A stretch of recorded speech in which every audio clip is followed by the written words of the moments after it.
On Saturday, July 26, 2025, Clinton and Christian Brink took their two daughters on a short hike through Devil's Den State Park in Arkansas. By the end of the day, the couple would be dead, murdered in what investigators would later call a random and brutal attack. This is the story of the Devil's Den murders, the 5-day manhunt, and the arrest of Andrew James McGann. Clinton, 43, and Christian Brink, 41, had just moved their family from South Dakota to Prairie Grove, Arkansas, to be closer to Clinton's mother. Clinton was set to begin a new job at Hill and Dairy that Monday. Kristen, a licensed nurse, brought years of experience to the move. They were active in their former communities in the Montana and South Dakota region, and known for their love of family and the outdoors. At about 2:30 p.m., what began as a peaceful family hike descended into a scene of horrific violence. According to the timeline pieced together by the Arkansas State Police, the family was ambushed on the trail by a lone attacker. The assault was sudden and brutal. Clinton Brink was the first to be attacked, stabbed by the assailant about half a mile into the park. In that moment of terror, Christian Brink's immediate instinct was to protect her children. As her husband was being assaulted, she managed to lead her two young daughters away from the attacker, ushering them towards safety. Her act of courage and maternal love ensured their physical survival. However, her heroism did not end there. After guiding her children away from immediate danger, Christian made the selfless decision to return to the scene and attempt to help her husband. It was then that the attacker turned on her, and she was also physically stabbed. The two young girls, physically unharmed but deeply traumatized, were left alone in the woods. They would later be discovered by another hiker on the trail, who then found bodies of their parents and sought help. The remote location and lack of cell phone service in the rugged park terrain delayed the 911 call. The attacker was later identified as Andrew James McGann, a 28-year-old elementary school teacher. At the time, McGann had recently moved to Springdale, Arkansas, and was hired to begin teaching that fall. Professionally, McGann appeared to be on a stable career path. He maintained active teaching licenses in 3 states: Texas, Oklahoma, and Arkansas. His public certification record showed no official infractions or suspensions. This clean official record was the key that allowed him to move seamlessly between school districts, securing one teaching position after another, despite a troubling history that lurked just beneath the surface of official documentation. While Andrew McGann's official record was clean, his professional history was marred by a pattern of deeply disturbing behavior that repeatedly raised alarms among parents. Even if it failed to trigger decisive action from school administrators, his career provides a case study in how a problematic individual can exploit systematic gaps to continue working in positions of trust. McGann's most troubling tenure was during the 2022 to 2023 school year as a 4th grade teacher at Donald Elementary School in Flower Mound, Texas. Multiple parents came forward with serious complaints. One parent, Sierra Markham, described him as pretty cold and disinterested in his students, the most stand-up teacher she had ever met.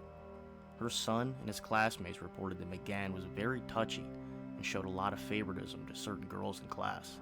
Most disturbingly, parents reported that McGann made wildly inappropriate comments to young female students, such as, "I wish I could date you," "I wish you could be my girlfriend," and "if you were older, I would love to marry you." In the spring of 2023, these complaints led Louisville School District to place McGann on administrative leave. Officially, the district communicated to the parents that its investigation did not find any evidence of inappropriate behavior with the student. This carefully worded legal conclusion, however, was paired with the finding that his classroom management and personal judgment were below our district's expectations. This allowed McGann to resign without a blemish on his record.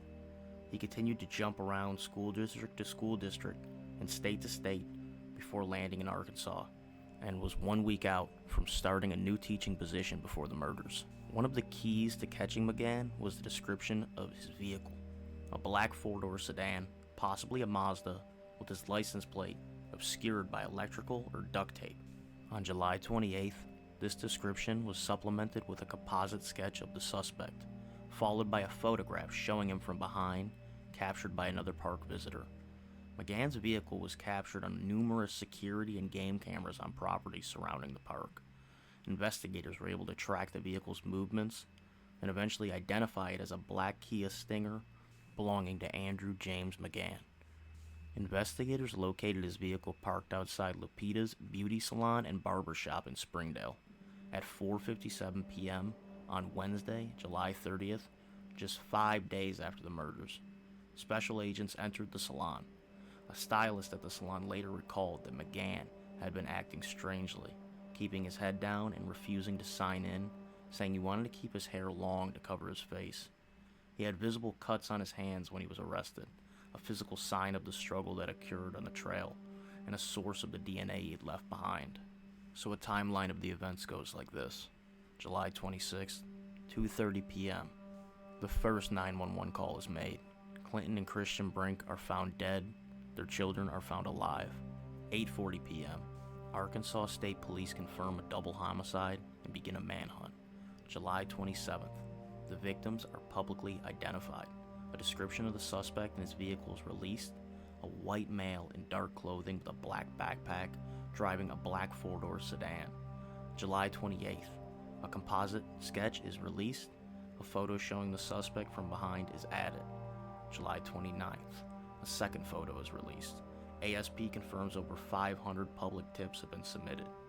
July 30th, 4:57 p.m., Andrew McGann is arrested while getting a haircut in Springdale. 7:08 p.m., he is booked into Washington County Detention Center. Officers note cuts on his hands, consistent with a struggle. McGann ended up confessing during questioning and admitted to the killings. He was charged with 2 counts of capital murder. A DNA match from blood at the crime scene confirmed his involvement. Items found in the home, clothing, and gear matching what was seen in surveillance photos further connected him to the crime. McGann's formal arraignment is scheduled for August 25th, 2025. Prosecutors plan to seek the death penalty. The Brinks family death has shocked the local community. Friends describe them as selfless, generous, and loving parents. A GoFundMe campaign raised over $57,000 to support the surviving children. The attack shattered the peace of a well-loved state park.